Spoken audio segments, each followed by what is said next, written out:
Welcome, executive team. So glad we could all get together for today's explainer. We hear a ton of buzzwords thrown around constantly in the media, in boardrooms, even in our own hallways about artificial intelligence. But today, our goal is to cut right through that noise. We're going to translate all that complex AI jargon into actual, actionable business capabilities. And to do this, I want you to imagine we're onboarding a brand new digital employee. We'll call him Buddy. Okay, let's dive into this. Here is our quick roadmap for getting Buddy fully operational. We're going to move linearly today, starting with the foundational concepts of how AI actually thinks, then moving into processing corporate data, customizing its knowledge, automating with AI agents, and finally, integrating the whole thing into our existing enterprise systems. Let's kick things off with Section 1, the AI Foundation, onboarding Buddy. Because to properly manage this new employee, we really need to understand his basic capabilities first. Before we can go assigning critical business tasks to Buddy, we need to know how he works and how he communicates.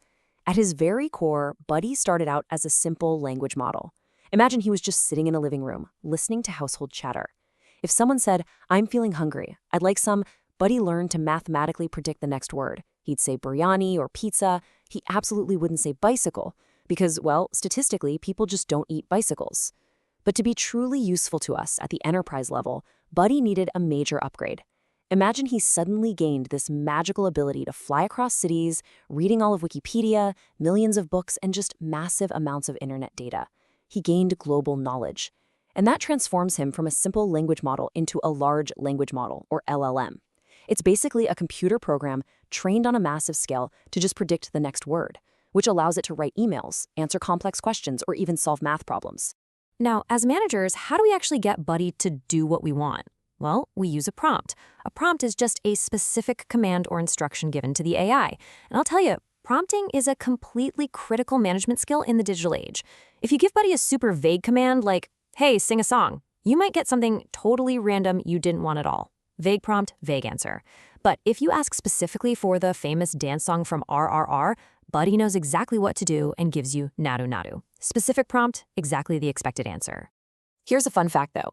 While we give Buddy commands in full sentences, he actually hears words in little fragments, and these fragments are called tokens. For instance, if you say the word unbelievable, Buddy breaks that down into 3 distinct tokens: un, believe, and able. Now, why does this matter to us at the executive table? Well, it's absolutely crucial because tokens directly dictate our cloud computing costs and our system's memory limits. Every single piece of text we feed into Buddy and every piece he generates is measured and billed in tokens. Moving right along to Section 2, processing corporate data. And I like to call this part the desk analogy. So we know how Buddy speaks and thinks, right? But how do we actually feed our massive internal corporate documents into his brain? This brings us to a major logistical hurdle. Just how much corporate data can our AI read at once?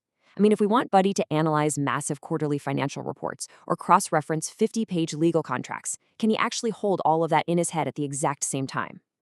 Now, what's really interesting about this slide is the concept of the context window. Think of the context window as Buddy's physical desk. This is the hard limit on how much text the AI can consider at any one time. A small desk? It can only hold 2 or 3 sheets of paper open at once.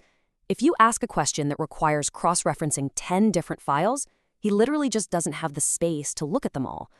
Analyzing massive corporate documents requires an AI model with a much larger desk, a larger context window. Every major AI model has a specific context window limit, and picking the right one is vital for our data needs. And hey, what happens if we don't manage Buddy properly? Well, he might confidently walk in and declare, "Our Q3 profits rose by 500% due to the successful launch of our teleportation device." Yeah, he will say this with absolute, unwavering confidence, but obviously we don't sell teleportation devices. This dangerous little quirk is known as AI hallucination. It's when the AI generates completely false, made-up information, but presents it with incredibly high confidence.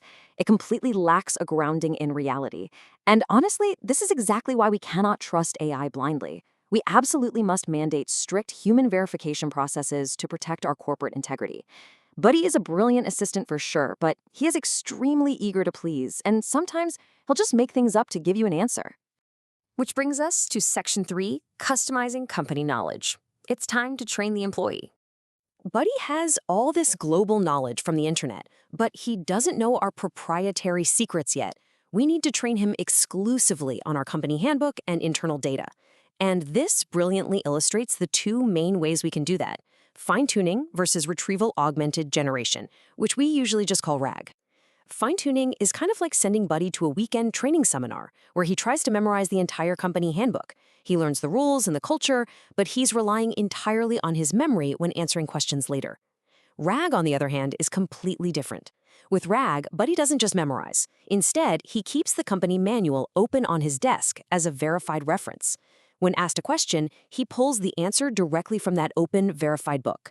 This guarantees accuracy and heavily reduces those wild hallucinations we just talked about. This is exactly why RAG is the technique the vast majority of enterprise AI projects use today. All right, section 4, automating with AI agents. This is where we give the AI hands. So far, Buddy's just been talking to us, right? Answering questions. Well, now we're going to shift focus to an AI that actually does the work for us. Welcome to the world of the AI agent.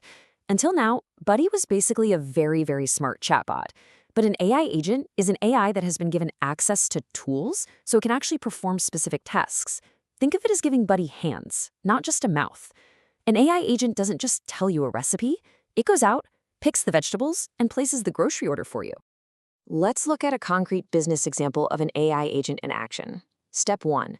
The agent reads an incoming client email requesting an address change. Step 2, because it actually has tools, it actively accesses our internal CRM database. Step 3, it updates the client record with the new information. It does all of this autonomously.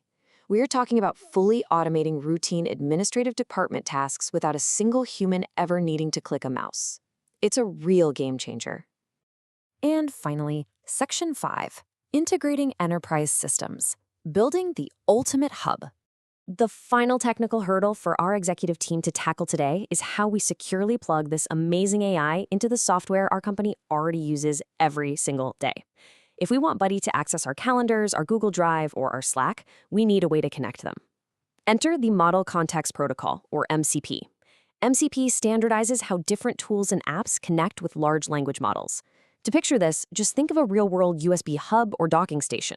Back in the day, you had to plug your mouse, keyboard, and monitor into 10 different ports on your laptop. Now, you just plug one single USB-C cable into a hub, and the whole shebang just works. So, the crucial point is how this all connects together. Over on one side, we have our isolated tools: Slack, Drive, Notion. Right in the middle is the MCP, acting as our universal USB hub, and on the far side are our AI models.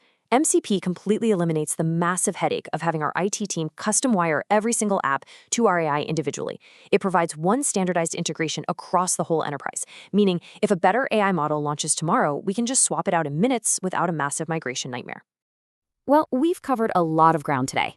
We've moved from understanding how our new digital employee simply predicts words to giving him an open book of our corporate knowledge, handing him the actual tools to do the heavy lifting, and seamlessly integrating him into our tech stack. The technology is here and it's standardized. So I'm going to leave you with this provocative question to discuss.